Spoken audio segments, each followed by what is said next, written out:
Ici, pas de consensus forcé, ni de réponse préfabriquée. On questionne, on analyse, on propose. Brick Villemur. Carrément, il y a beaucoup de commentaires qui sont rentrés. C'est quoi, est-ce que les gens sont majoritairement en sur faveur? la mégalomanie. Dans l'équipe là. mégalomane ou dans l'équipe pas mégalomane? Est-ce qu'on est un peu narcissique? Ça, dans les médias, des fois, c'est vrai que c'est un truc qui peut revenir. Mais bon, c'est un autre débat. La mégalomanie. Oui, beaucoup de commentaires. On parlait notamment, bon, évidemment, de Donald Trump. On a parlé de Elon Musk. Certains disant qu'il y a... Oui, c'est aussi l'entourage, hein, des fois. Là, attendez, c'est ça. Il y en a un qui nous dit... tous ceux qui entourent Donald Trump sont tous des idiots serviles, rien de moins quand même. Après ça, oui, le narcissiste mégalomane le plus dangereux est celui qui se drape d'une cape d'humilité dans le public. Donc, ça, je trouvais que c'est un commentaire intéressant. Les mégalomanes sont aussi des personnes qui ont besoin d'un public. Ce sont des vampires. Ce côté-là d'aller un peu, là, ils ont besoin de cette énergie, ils ont besoin de ce regard complètement toujours des autres, de s'entourer. Tu sais, quand on parle l'expression de yes men, hein, des gens qui vont toujours dire oui, oui, oui, oui, oui, puis un jour, tu te rends compte que tu es complètement dans ta bulle, tu n'as pas d'écho autre, tu n'es pas mis au défi, et c'est souvent à ce moment-là que le début de la chute commence. Hein, parce que là, tu t'enfermes, tu deviens un peu paranoïaque. On voit que les décisions, tu veux contrôler tout le message, tu veux contrôler ce que les gens disent de toi aussi. Et on l'a vu avec des leaders souvent autoritaires, des leaders politiques. C'est un peu, j'allais dire, le destin tragique. Ils arrivent dans un moment où ils sont complètement dans une bulle entourée de yes men. Et inévitablement, tu n'as plus l'heure juste et tu fais des erreurs et ça précipite ta chute. Il y a des gens qui se demandent si on parlait pas de Mark Carney aussi, parce que mégalomane, ça veut... On l'a dit, là, c'était quoi la définition? C'est quelqu'un qui promet des choses, mais qui n'est pas forcément là à livrer les résultats. Nous allons renforcer notre propre économie. Ah oui, Mark. Oui, il y en a un qui nous dit, effectivement, soyons plutôt concernés par Carney. Il y a une illusion de grandeur alors qu'il est incompétent. Bon. Hey, parlons de Christine Fréchette. Oui. Ça fait 100 jours qu'elle est première ministre du Québec. 187 Cube Radio, est-ce que vous êtes impressionné? Est-ce qu'il y a quelque chose qu'on peut noter de positif dans les 100 premiers jours qu'elle a livrés aux Québécois? Moi, j'ai l'impression que c'est sûr que si, dans la catégorie positive, il faut quand même mettre le fait, puis ça, c'est qu'on soit pour ou contre, caquiste, pas caquiste, peu importe, là, ça, c'est un fait. Elle a arrêté l'hémorragie. Oui. Et elle a même fait augmenter, là, je veux dire, l'appui à la CAQ. Là. L'appui à la CAQ était aux alentours de 8, 9, 10 %. Ça dépendait des palaces, les légers. Puis là, on est rendu plus proche du 20 %. Donc, elle a réussi à doubler la part d'appui à la CAQ en 100 jours. Qu'on le veuille ou qu'on le veuille pas, c'est impressionnant, ça. Bien, en fait, il y avait vraiment, c'était quand même à l'agonie, là. À un moment donné, tu te dis, est-ce qu'on pouvait aller plus bas? Peut-être, hein? C'est possible de creuser un peu plus, mais ça, il faut donner ça effectivement à Christine Fréchette. Ça a été ce mouvement-là. Il y a eu comme une espèce de dynamisme. Là, je pense juste le fait que ce soit différent de dire, OK, on change de l'ère de François Legault, ça amène ça aussi. Ça a évité l'effondrement, c'est déjà beaucoup. Sauf que quand même, il y a ses limites, là. C'est-à-dire, tu as quand même un bilan, puis je voyais que, bon, c'est la fameuse pluie d'annonces, des millions ici et là. Il y a des bonnes mesures, tu sais, l'affaire, par exemple, pour l'accès à la propriété, de dire les premiers acheteurs sur la taxe de bienvenue, là, jusqu'à concurrence d'un certain montant, vous allez avoir ce remboursement de la taxe de bienvenue. Il y a eu des éléments qui étaient intéressants, mais en même temps, je trouve qu'on annonce ces millions, mais il y a des millions qui avaient aussi été prévus dans le budget. Tu sais, cette histoire, par exemple, pour l'hôpital sur la rive sud de Montréal, là, c'est Charlemagne, si je ne m'abuse, où les 600 quelques millions de dollars pour l'hôpital, c'était dans le budget. Donc là, elle arrive, elle annonce ça, nous faisons ça. OK, mais c'était déjà prévu. Donc, il y a cet effet d'annonce. Et d'ailleurs, c'est là, à ce moment-là, qu'on ne peut pas être dupe non plus. Je trouve qu'elle joue beaucoup aussi sur la carte. Elle veut aller chercher le vote féminin. Ça fonctionne jusqu'à un certain point. Dans les sondages, c'est un petit peu ça. On dirait que ça marche, là. Mais ce n'est pas suffisant. À un moment donné, elle a joué la carte juste, c'est la première, c'est que je suis la deuxième femme, c'est historique. Il y avait Pauline Marois, il y a moi, comme femme. À un moment donné, il faut changer de disque, là. Moi, là-dessus, là, je veux dire, je suis une femme, je trouve ça très bien que les femmes soient politiques. Le plafond de verre, OK, on l'a éclaté, mais ça ne t'émeut pas? Non, mais l'argument de vente, c'est comme on a compris, là, on ne va pas surligner souligner toujours à grands traits.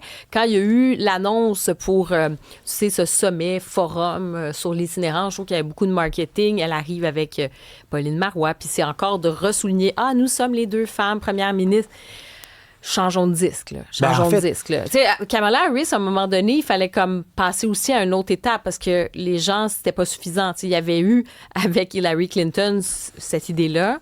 Ensuite, on a vu que malgré ça, ça aurait été effectivement une première femme présidente des États-Unis, c'était pas suffisant comme argument. Donc, je pense qu'on va devoir trouver... Je te trouve de mauvaise foi. Regarde, Pauline Marois est la première femme à être devenue première ministre. Mais c'est ça, il y en a eu une première fois. Ouais, attends, non, parce que Christine Fréchette est la première femme à être devenue première ministre sans avoir été élue par la population. Vrai, non, mais tu l'as oublié, ce palmarès-là. Non, mais attends, il y a une pub en ce moment de la CAQ, on va la lancer là, pour les 100 jours de Christine Fréchette. Depuis 100 jours, on exécute notre plan pour faire avancer vos priorités. On modernise nos hôpitaux dans les régions du Québec. On finance 1 million d'heures de plus en soutien à domicile pour nos aînés.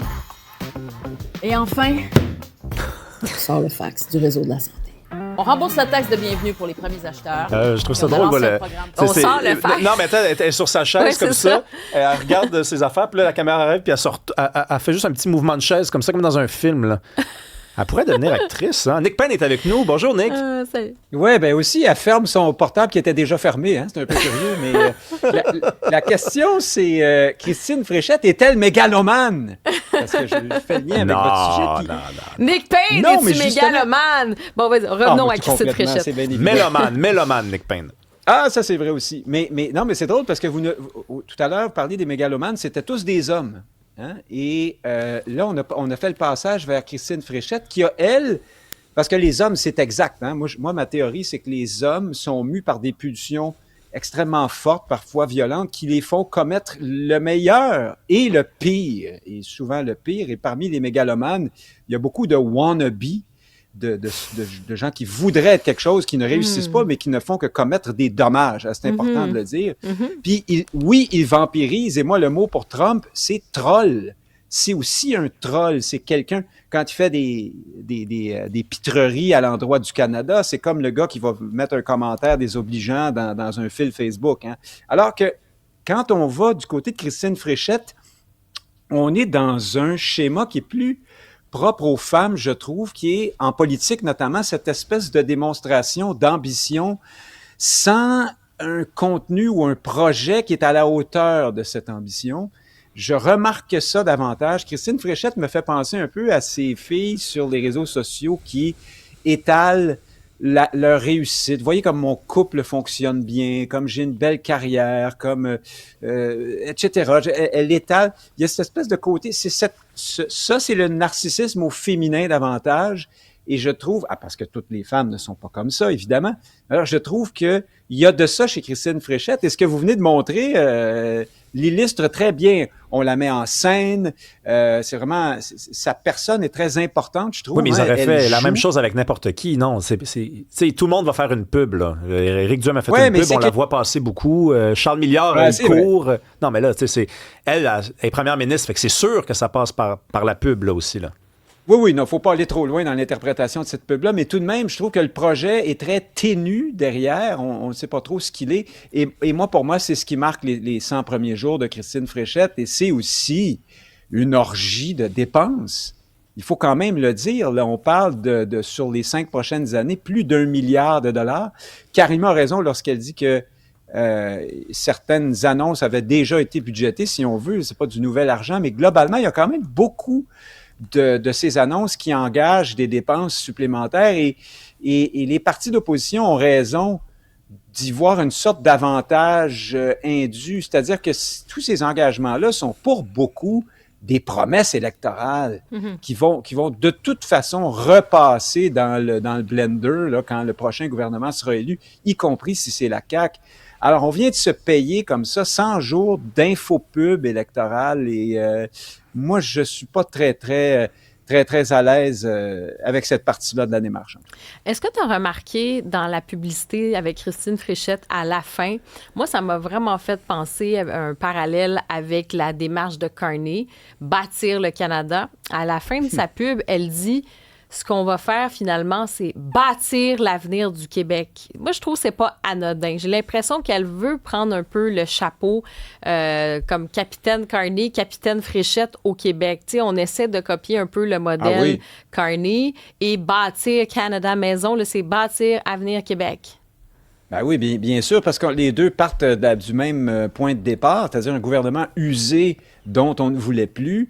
Carney a réussi un exploit exceptionnel avec l'aide de M. Trump, il faut bien le dire. C'est le contexte Trump qui a permis, je pense, à Carney de franchir le pas là, vers vraiment le maintien des libéraux au pouvoir, ce qui est tout à fait exceptionnel. Madame Fréchette veut faire la même chose.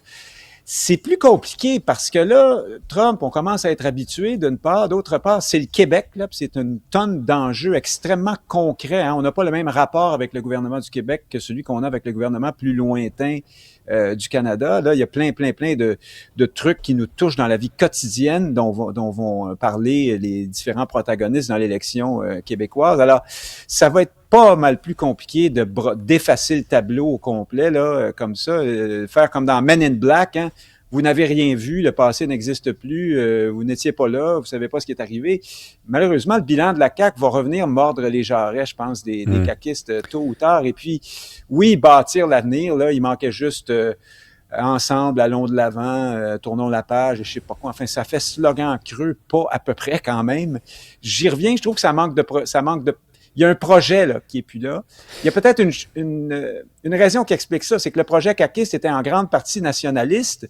Oui. Et là, avec la déconfiture des... Que reste-t-il de ça? Hein? Oui, puis avec la déconfiture des libéraux, les caquistes vont être très, très tentés de jouer la carte du remplacement, comment dire, de l'alternative fédéraliste.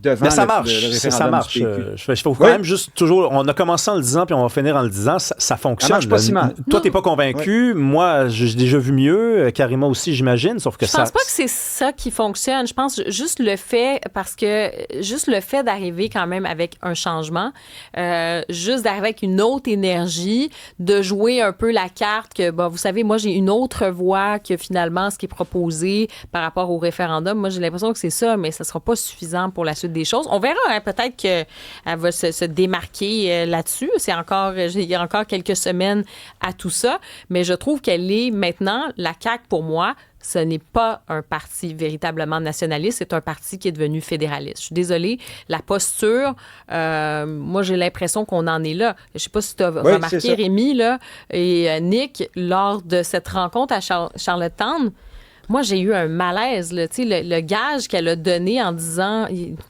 sur l'espèce d'unité canadienne, les premiers ministres qui ont dit s'il y avait l'indépendance, un référendum sur l'indépendance au Québec, non, nous, on a notre mot à dire finalement. On a peut-être même un rôle à jouer. Hein. Il y a le premier ministre du Manitoba qui disait oui, mais moi, si j'ai un rôle à jouer, je vais le faire. Et elle a répondu vous savez, je vais tout faire quelque part pour qu'il n'y ait pas cet agenda référendaire. Je vais travailler là-dessus. Puis là, elle s'est fait dire bravo. Tu sais, c'est comme. François Legault aurait dit la même chose. Non, mais c'est pas la même chose. Là, elle a donné des gages, là. La réaction habituelle d'à peu près tous les premiers ministres québécois, ça aurait été de dire quand même, mêlez-vous de vos affaires. Là. Oui. Même si c'est pas un souverainiste. Là, on est un pas plus loin, mais Karima, elbows up. Hein, là, on est dans la construction du Canada, c'est ça. Tu avais un point aussi, Rémi, je pense, où l'a amené. Non, mais c'est justement là-dessus. Les premiers ministres canadiens qui disent qu'ils veulent se mêler de la future campagne référendaire. Il y a eu le premier ministre du Manitoba. C'est pas le seul qui s'est prononcé. Ça met mal à l'aise généralement à peu près tout le monde, y compris certains fédéralistes. Charles Milliard n'a pas réagi, mais Charles Milliard, où est-il? C'est la question qu'il pose lui-même dans sa pub, où on le voit courir et un peu partout. Oui, Charlie. Oui, Charlie, mais tu sais, pas trop prêt à venir en entrevue par contre. Ça laisse croire que ces vidéos-là ont été enregistrées d'avance, puis qu'il est peut-être en vacances quelque part. Je lance ça de même. Mais est-ce que c'est approprié pour les premiers ministres du Canada de se lancer dans cette campagne référendaire-là d'avance? Ils marquent un point quand ils disent que c'est un peu de leurs affaires aussi, parce que c'est le Canada, c'est un ensemble qui menace d'être désassemblé.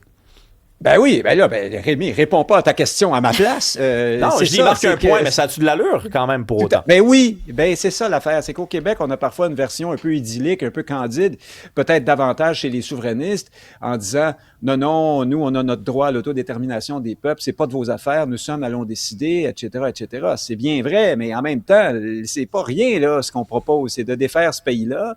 Les gens ailleurs dans le Canada considèrent que le Québec, c'est un territoire qui leur appartient. Hein? Il n'y a même pas question de peuple et d'autodétermination. C'est du territoire, c'est chez eux, c'est leur pays. Et là, on menace de le couper en morceaux. Alors, évidemment, c'est leurs affaires qu'on aime ça ou pas. Et ensuite, cela étant dit, il y a toujours un risque quand les politiciens canadiens commencent à faire ce genre de sortie. Oui, ben nous, on va intervenir, puis on va rappeler aux Québécois qu'on les aime, et patati patata. On a vu ce que ça a donné en 95, le fameux Love-in, mais par après aussi, il y a eu, à chaque fois qu'il y a un épisode où des têtes d'affiche politiques canadiennes se prononcent sur l'indépendance du Québec, ça nourrit l'option. Alors là, il va falloir que ces gens-là essaient de trouver un juste milieu. Mais on ne peut pas les blâmer, évidemment, de s'inquiéter de ça, c'est bien sûr. Oui, complètement. Et sinon, on va parler maintenant de Françoise David. Tu sais, des fois, les mea culpa, le retour sur le passé, c'est pas toujours la norme, mais il y a eu cette sortie de Françoise David qui regrette d'avoir dit bon débarras à une époque à Mario Dumont. Et ça, c'est dans la presse, là, l'erreur qui m'a rendu meilleure. Ben oui, Sainte Françoise qui plane au-dessus de la mêlée, qui est entièrement constituée à part d'eau de nobles intentions. Bon, elle nous rappelle elle-même qu'elle avait dit ça à Mario Dumont lorsqu'il a démissionné le 8 décembre 2008. Bon débarras. Et je vous le donne en mille, la raison pour laquelle elle avait dit ça, c'est ce qu'elle nous rappelle aujourd'hui, c'était d'une part, à cause de la position de Mario sur les accommodements raisonnables. Je dis Mario parce que c'est aussi notre collègue, mais Mario Dumont. Et le fait que l'ADQ promettait 100 $ par semaine aux familles qui désiraient rester à la maison pour s'occuper des enfants. Évidemment, entre les lignes, selon Françoise David, ça veut dire attacher la femme après la patte de la table de la cuisine. Ça, c'est moi qui fais cette image, mais on la connaît un peu. Alors, c'est intéressant parce que ça arrive au lendemain de cet ex-solidaire devenu candidat libéral qui insultait les péquistes avec des affaires de nazis, puis je vais vous sortir mon bâton de baseball. Alors, on voit que c'est pas d'hier qu'une certaine gauche a commencé à s'octroyer le droit de dire des choses dures, violentes, outrancières, de coller des étiquettes, tellement se sentir du côté du bien qu'elle présume que l'autre côté est nécessairement méprisable. Et à l'époque, il faut rappeler que Mario Dumont était populaire. Il n'avait pas remporté l'élection pour diverses raisons d'ordre politique. Hein. On n'était pas convaincu encore du professionnalisme de l'ADQ et tout ça, mais Dumont, dans ses positions politiques, était très populaire. Et on voit que depuis cette époque, Mme David a beau faire son mea culpa, sa famille politique, elle, s'est enfoncée dans ces procédés-là et elle y est plus que jamais aujourd'hui. Et puis, ben, elle est à 7-8% dans les sondages. Oui, mais c'est pire. En fait, ça s'est empiré parce que bon débarras, je m'excuse, là, j'aime beaucoup Mario Dumont, mais je pense pas que ça l'a blessé de se faire dire bon débarras. D'ailleurs, dans l'article en question, c'est hilarant parce qu'à la toute fin, Françoise David dit « J'ai croisé Mario Dumont à un moment donné dans les couloirs, quelque part d'une station, probablement ici, à Cube Radio, et je me suis excusé. » Et elle dit, je suis pas sûr qu'il s'en rappelait, en fait, parce que j'ai vu dans son visage un genre de, tu t'excuses de quoi exactement? Pas sûr que ça a fait bien du mal à Mario Dumont.